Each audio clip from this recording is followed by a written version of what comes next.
सबसे पहले देखने के लिए हमारे चैनल को सब्सक्राइब करें और बेल आइकन दबाएं।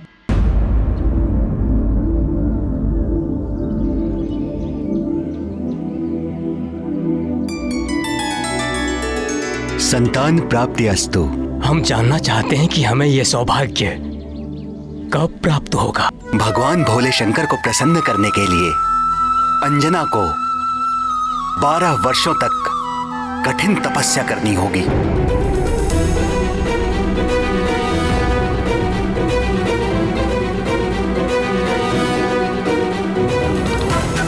यहां से दक्षिण में त्रिलिंग देश में वेंकटाचल नामक पर्वत है, जिसे वाराह क्षेत्र भी कहते हैं। भगवान श्री विष्णु के तीसरे अवतार श्री आदि वाराह ने पृथ्वी का उद्धार करने के पश्चात उसी स्थान को अपना सतत निवास स्थान चुन लिया था।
कल्याण वस्तु।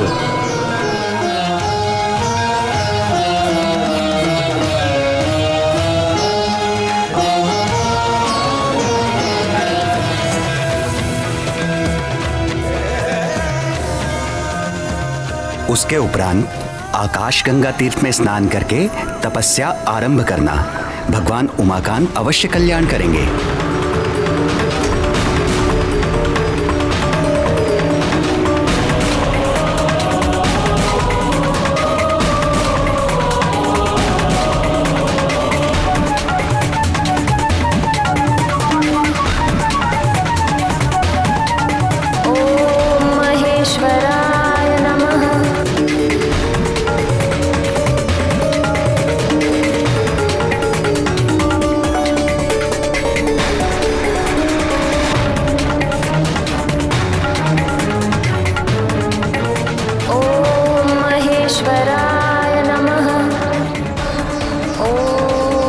पशुपते नमः। ओम सर्वाय नमः। ओम विश्वरूपे नमः। ओम कपिदेवाय नमः।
पशुपते नमः। ओम नमः शिवाय। ओम नमः शिवाय।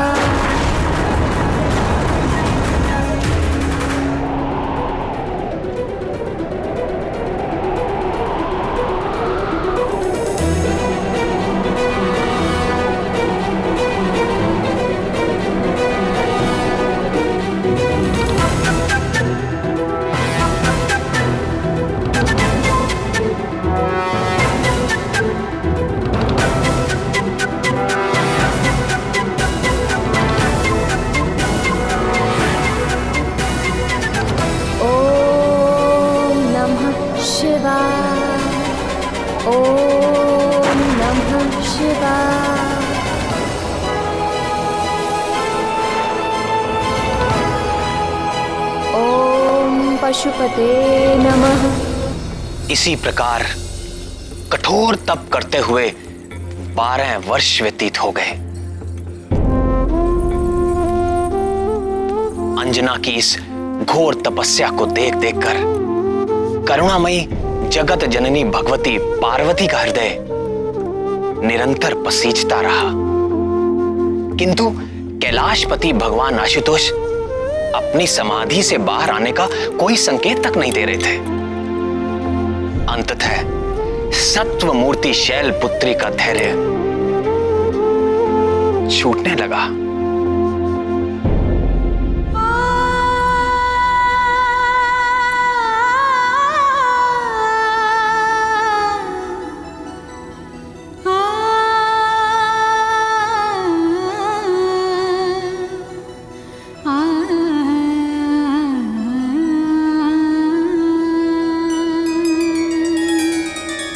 हे शशि शेखर, आंखें खोलिए।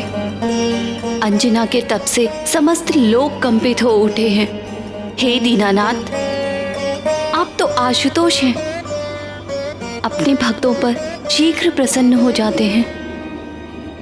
फिर अंजना के घोर तपस्या को तो 12 वर्ष बीत चुके हैं प्रभु, आप कब प्रसन्न होंगे? उस दीन के प्राण संकट में है दीनबंधु, दया कीजिए। आपके अंश का अवतार काल भी निकट आ पहुंचा है। आंखें खोलिए स्वामी और उसे उसकी तपस्या का फल दीजिए। आंखें खोलिए स्वामी और उसे उसकी तपस्या का फल दीजिए।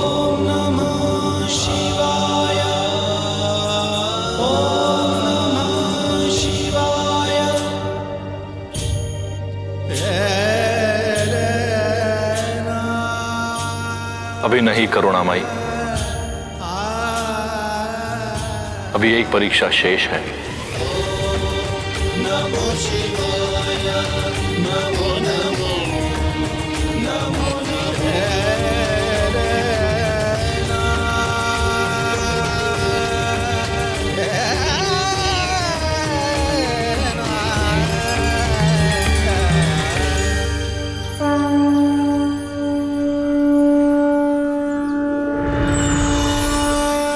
अंजना, तुम्हारा कल्याण हो पुत्री। तुम्हारी तपस्या पूर्ण हुई। आंखें खोलो पुत्री।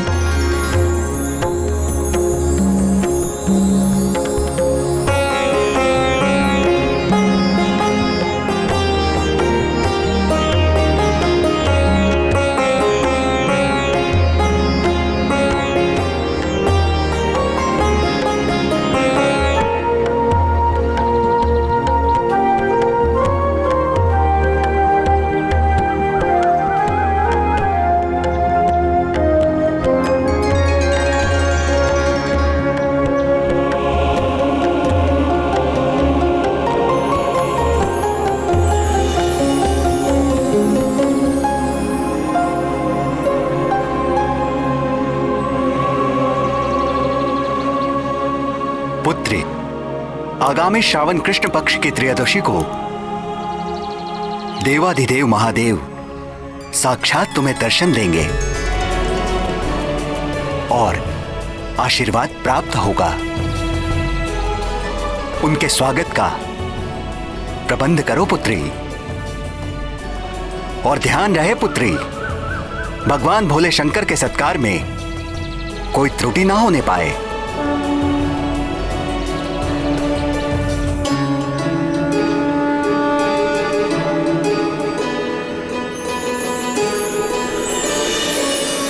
जब ब्रह्मा जी की 100 दिव्य वर्षों की आयु पूर्ण हो जाती है तो मैं प्रलयकालीन संवर्तक सूर्य बनकर अपनी प्रचंड किरणों से समुद्र, पृथ्वी और प्राणियों के शरीर से सारा जल सोख लेता हूं। जब समस्त ब्रह्मांड दहकने लगता है तो मैं ही प्रलयकालीन मेघ के रूप में सहस्रों वर्षों तक मोटी मोटी धाराओं से इस समस्त ब्रह्मांड को जलमग्न कर देता हूं। तब पृथ्वी जल में विलीन हो जाती है, जल तेज में, तेज वायु में, वायु आकाश में और आकाश अहंकार में लीन हो जाता है, अहंकार महतत्व में और महतत्व मूल प्रकृति में लीन हो जाता है। उस अवस्था में जब समस्त जीवों और देवताओं के साथ वेद और ब्रह्मा भी मुझ में समा चुके होते हैं, तो इस सृष्टि का उस प्राकृत प्रलय में लोप हो जाता है। फिर नवीन सृष्टि का समय आने पर मैं समस्त सृष्टि के तत्वों व उनकी एकता के द्वारा एक विराट शरीर की रचना करता हूं। उसी विराट शरीर की नाभि से नवीन ब्रह्मा प्रकट होते हैं।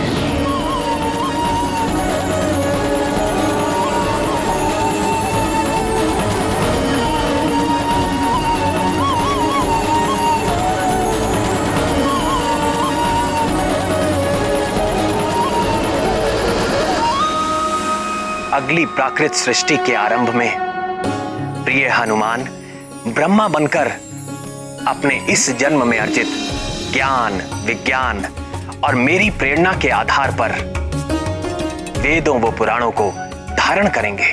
तत्पश्चात रजोगुण का आश्रय लेकर संकल्प शक्ति मात्र से सृष्टि कार्य में संलग्न होंगे और भू, भुवा और स्वः नामक त्रिलोकी की रचना करेंगे और फिर प्रजापतियों के माध्यम से वृक्षों, पशु पक्षियों, मनुष्यों की सृष्टि के साथ देवता, पितर, असुर, गंधर्व, अप्सरा आदि की देव सृष्टि भी करेंगे।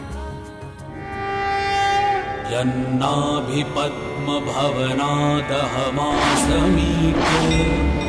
लोकत्रयोपकरणो यदनुग्रहेण तस्मै नमस्त उदरस्त भवाय योग। अपने आराध्य श्री राम के गुणगान और उनकी सेवा के अतिरिक्त महाबली हनुमान के हृदय में और कोई अभिलाषा नहीं। उनके लिए सारा संसार सिया राममय है।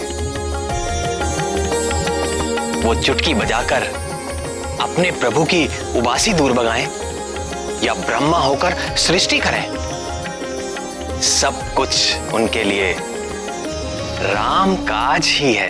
नैव मे दृशमनुस्पृशत्स्त भवाय योग निद्रावसान विकसन्नलिनेक्षणाय सोऽयं समस्त जगतां सुहृदेकयात्मा सत्त्वेन यन्मृडयते भगवान् भगेन। हनुमान जी की इतनी महिमा सुनकर मेरे मन में उनकी बाल लीला सुनने का चाव और बढ़ गया है। किंतु प्रभु, उसके पहले उनके जन्म की कथा तो पूरी कीजिए। भगवान भोलेनाथ ने कब और कैसे अंजना को आशीर्वाद देके उसकी मनोकामना पूर्ण की, थोड़ा विस्तार में बताइए ना प्रभु। हाँ श्याम सुंदर, महादेव ने माता पार्वती से कहा था कि वो एक और परीक्षा लेना चाहते हैं। फिर क्या हुआ?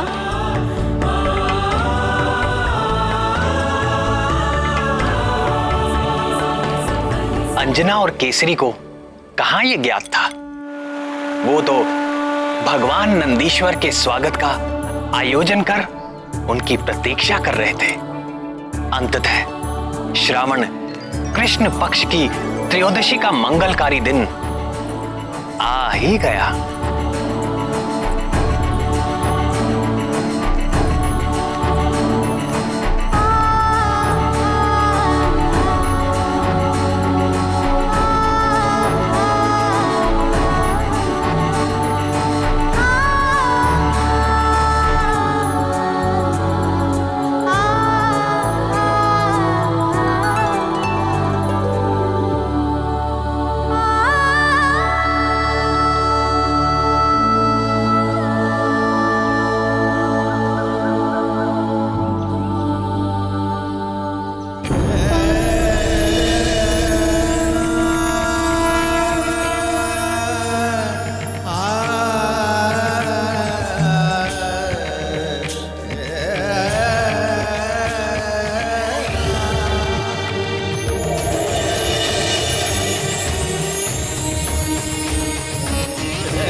प्रातः से संध्या हो गई, किंतु भोलेनाथ अभी तक नहीं आए। भक्ति भिक्षाम देहि, भवति भिक्षाम देहि, भवति भिक्षाम देहि।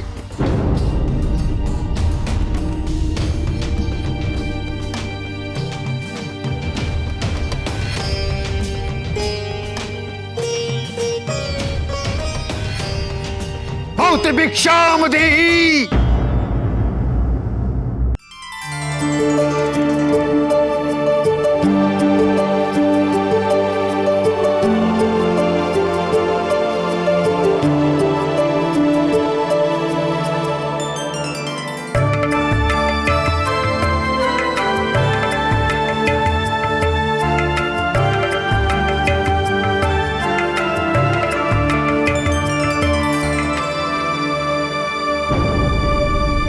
क्या इस बूढ़े के साथ उपहास कर रही हो?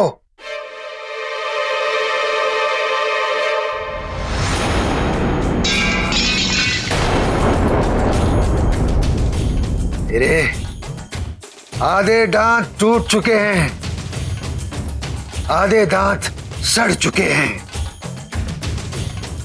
मुझे रसीले पकवान खिलाओ। रसीले पकवान? ऐसे अनजान बनने का नाटक मत करो।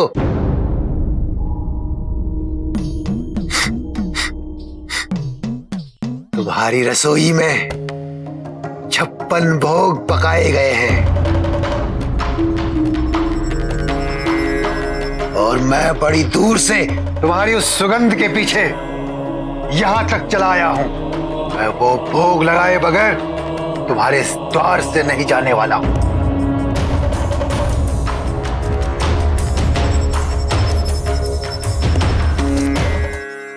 क्षमा करें बाबा, आज हमारे घर में एक विशेष अतिथि आने वाले हैं और ये सारा आयोजन उनके स्वागत के लिए किया है। तुम कह रहे हो कि मैं अतिथि नहीं हूं? मैं बूढ़ा, दरिद्र, करूप हूं, इसलिए वो अतिथि नहीं होता जिसको न्योता देकर बुलाया जाए।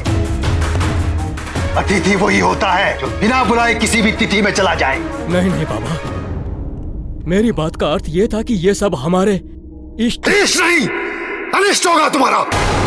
मेरे समान बूढ़े दरिद्र भूखे को भोजन न करा के कोई भी इष्ट प्रसन्न नहीं होने वाला। बोलो, कराते हो 56 भोग? तो मैं चला।